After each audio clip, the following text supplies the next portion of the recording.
Ben nodded, but he wasn't really concentrating on what Mike was saying. Ben was more interested in finding a seat on the train, and then finding the toilet.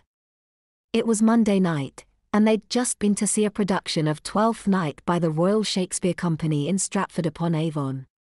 It had taken the group 2.5 hours to get there by train that morning, and then they'd had the joy of traipsing around Stratford in the pouring rain, their teachers getting excited over Shakespeare's house whilst the students stood around feeling bored. Then there had been the play, which although Ben didn't usually like Shakespeare, he had to admit he enjoyed. And afterwards they had been allowed to have a few drinks in the posh bar before making their way back to the train station. Ben had drunk a few beers, and they had quickly found their way to his bladder. He hadn't been able to use the toilet when they arrived at the station as the train was already stopped there, and the teachers had rushed them on. So Ben was keen to use the toilet on the train now they were on it.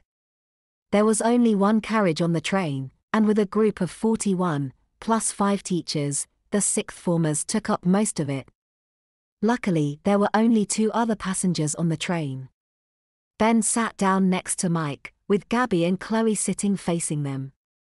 "I'm just going to go to the toilet quickly," Ben said when the train started moving. He walked to one end of the carriage, and realized the toilet was at the other end of the train. He walked back past his friends to the other end. He found the toilet, but a large handwritten sign stuck onto it announced "out of order." Ben tried the door nervously, and to his dismay it was locked.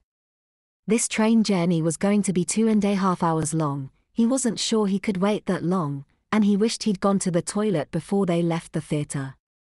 Instead, when Mr. Allen had announced that they were leaving in 5 minutes, he'd bought another beer and quickly gulped it down.